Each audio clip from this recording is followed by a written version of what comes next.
What kind of vehicle is this? And why does it look so heavy? Why are so many people riding it? And why does it feel so wrong? China's new electric vehicle regulations are out, and electric bikes are suddenly no longer allowed on the road.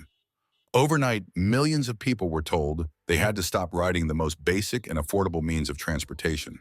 So the question becomes unavoidable. If electric bikes are banned, what exactly are ordinary people supposed to buy instead? No one gave a clear answer, and people were left to figure it out on their own. And then, almost by accident, someone discovered a loophole. Electric wheelchairs were still allowed. Electric wheelchairs require no helmet, no license plate, no registration, and no usage restrictions. The price is similar, and the national speed limit is exactly the same, 15 kilometers per hour. Faced with no real alternatives, people didn't complain or protest. They adapted.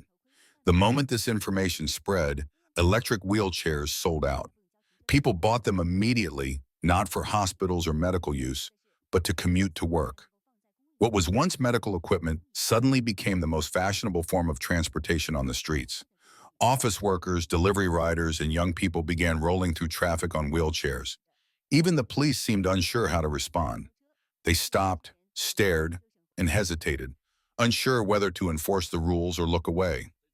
Some officers were reportedly confused, asking themselves what exactly they were looking at.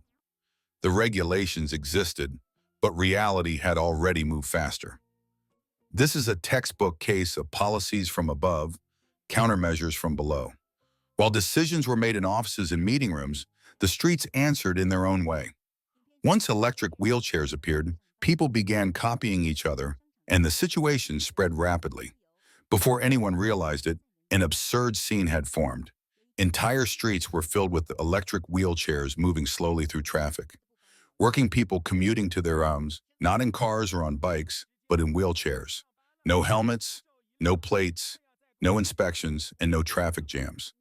It looked ridiculous, yet completely logical. And that's when the questions started to feel uncomfortable. Has the outside world really become like this? Have we reached the point where commuting to work in a wheelchair feels normal? Is this progress or something deeply wrong? People joke about being late for work, about salaries being docked, about having to rush just to survive.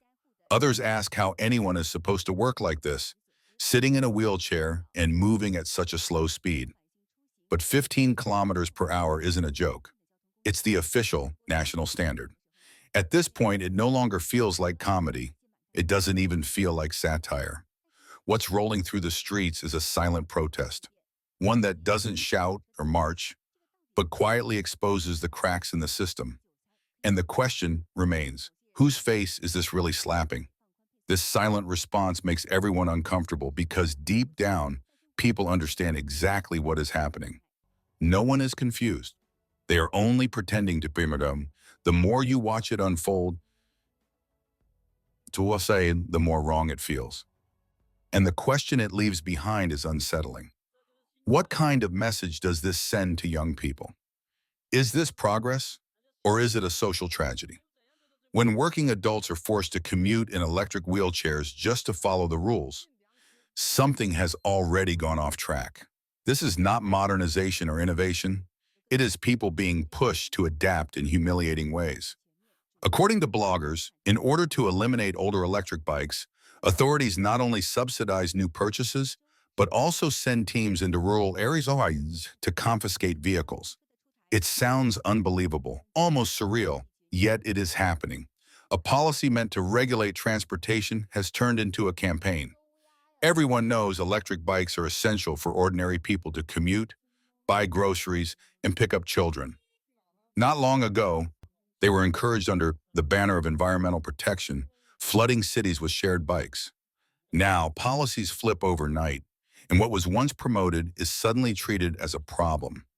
Some say electric bikes are unsafe and block traffic, and supporters of strict enforcement may applaud this.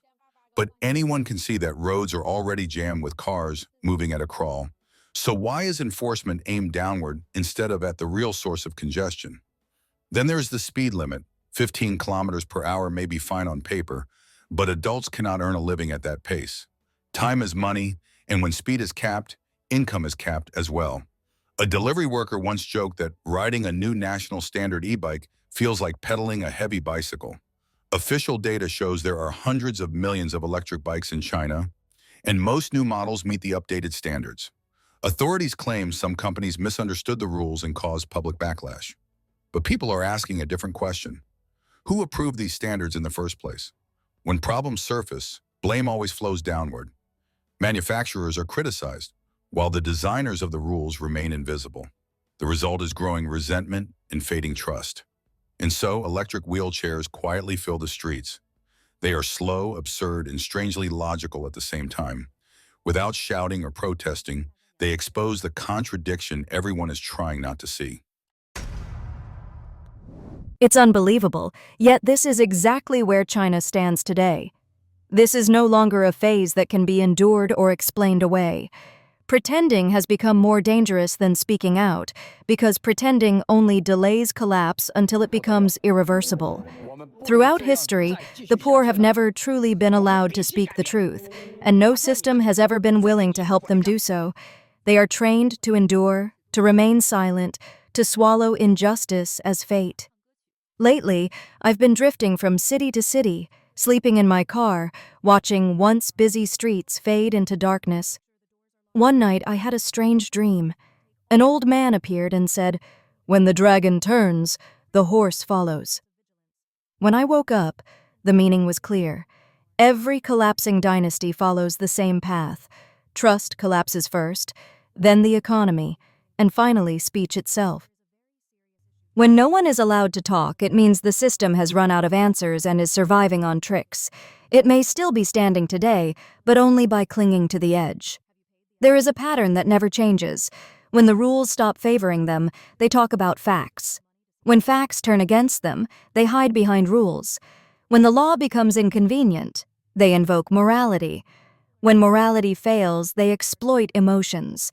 When emotions no longer work, they retreat to culture and tradition. And when even tradition collapses, they sell fantasies, bigger promises, louder dreams, emptier lies. On the surface, a country's strength looks like power. In reality, it is attitude. How a state treats its people is exactly how the world will treat it. A nation's backbone is not slogans or intimidation, but ordinary people. Real confidence is not measured by loud rhetoric, but by whether people live with dignity, stability, and a sense of security. Break someone's legs, then hand them crutches and demand gratitude. Push them into an abyss, then throw down a rope and call yourself their savior. Crush their dignity, then claim no one else would tolerate their humiliation. At that point, what is the difference between a human being and a beast of burden? What is the difference between governance and banditry? Look around. What remains? Delivery work has become the most active profession, yet even that barely sustains survival. Physical shops vanish, streets fall silent, and happiness becomes a forgotten word. China's economic collapse is no longer hidden. Foreign capital is fleeing. Businesses are shutting down. Incomes are evaporating. Unemployment spreads quietly but relentlessly. An entire year passes with no recovery, while daily life grows heavier and control tightens further. As the year ends, anger no longer simmers. It boils. Wage protests and rights defense actions erupt one after another. On platforms like Douyin, coded language gives way to direct confrontation. Young people lose jobs, families drown in mortgages, and survival replaces living. Analysts call this a breaking point, but for ordinary people, something has already snapped. History is clear about moments like this. This is never the beginning of stability. This is the warning before the fall. At first, they told you poverty was your fault because you didn't work hard enough. When that excuse collapsed, they shifted the blame and said you made the wrong choices, that choices mattered more than effort. Now they've upgraded the lie again. They say you're poor because you don't understand human nature, because you don't know how to be a proper person. What they will never admit is the simplest truth of all, that they are the reason you are poor. And yet they still expect you to believe that people who won't even allow you to speak the truth can somehow deliver you a bright and beautiful future. That level of belief isn't optimism anymore. It's obedience disguised as hope. Not long ago, I received a call from the local community police asking me to come in because of something I said online. After repeated questioning, they finally admitted it was about a short video I had posted, just a simple question asking who actually fights telecom fraud and who the real enemy really is. Shortly after that, the video became visible only to me. No explanation, no warning. I had to ask out loud, isn't this a Chinese platform? Isn't it supposed to be Chinese? And if so, where exactly is freedom of speech supposed to exist? I checked carefully. You can't post about standing on the sidelines. You can't talk about lying flat. You can't mention fish water wages, living conditions abroad, falling housing prices, or even something as vague as positive or negative energy. In the end, I did what they wanted. I deleted it, obediently. But here's the part they don't want to talk about. Believe it or not, a group is forming in this society that fears absolutely nothing. They have no families to protect, no children to worry about, no property to lose, and often no future to bargain with. Some of them are already drowning in debt. They can live anywhere, survive on almost nothing, and once injustice touches their personal interests, they can become terrifyingly fearless. Many of today's viral controversies and breaking stories don't come from elites or media teams. They come from people like this. They are the ones with nothing left to trade for silence. People joke that if you put 10,000 new cars on the streets, there definitely won't be a war. Why? Because the true beneficiaries are never the ones who fight. The moment war breaks out, their gold, mansions, antiques, offshore accounts, and inherited wealth all turn to smoke. So think about it logically. Even with all the loud online shouting about fighting Taiwan or showcasing modern drone warfare, those who actually profit from the system will never allow real war to happen. That's why some comments sound absurd on purpose. Send me to persuade Taiwan, and if it doesn't work, I won't come back. Or, give me a green card and I'll go persuade America. These aren't serious proposals. They're sarcasm born from despair. History keeps repeating itself even when people pretend not to see it. When the Qing dynasty collapsed, the first people to enter the Forbidden City weren't foreign invaders. They were Chinese mercenaries recruited by foreign powers around Weihai. The crisis ahead is far more terrifying than the one we're already living through.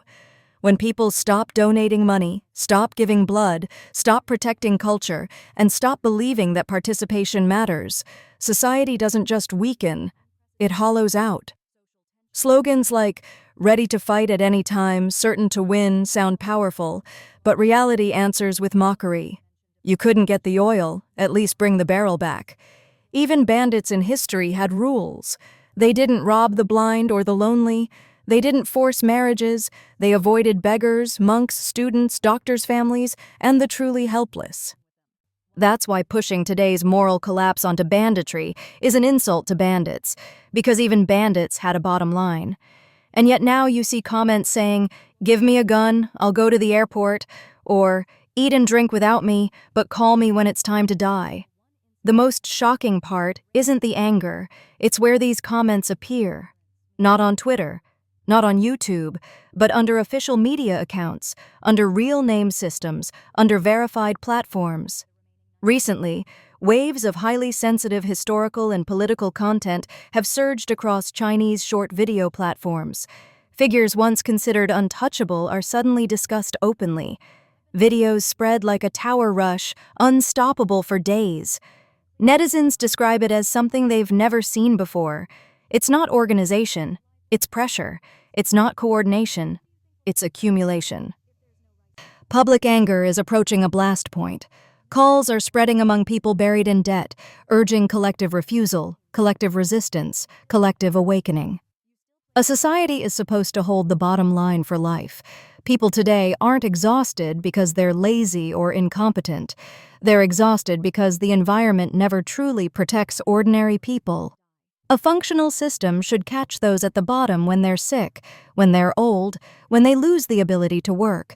At the very least, it should not strip away their dignity and sense of security. But look around. Education fails, healthcare fails, retirement fails. All that remains are beautiful slogans and no one actually asking how you're doing. I've seen other places, other systems, other ways of living. People there aren't magically stronger or smarter. They're simply not forced to survive in a world without a safety net for decades. Some say the United States is finished, pointing to disasters, bills, and crises. But travel videos tell a different story. So what is real? And what is propaganda? Parents have waited nearly 2 years just to see their child's remains, only to be told they must sign secrecy agreements, promise not to appeal, and accept deductions from compensation if they delay. Shouldn't tragedies like this be public, so other parents can choose safer schools? And why is it that the most important matters are kept secret, while ordinary people's phone numbers are sold openly, leaked everywhere, and exploited within hours? One resident from Guangzhou, Hebei, said that after understanding Falun Dafa and the history of persecution, he chose to withdraw from party organizations. He spoke of decades of political violence, disasters, pandemics, chained woman cases, student deaths, and organ harvesting allegations. Whether people agree or disagree with his conclusion, one thing is undeniable. When ordinary citizens begin publicly cutting ties, speaking out, and refusing silence, it's not a coincidence. It's a signal. History has seen this pattern before, and history is never gentle when those signals are ignored.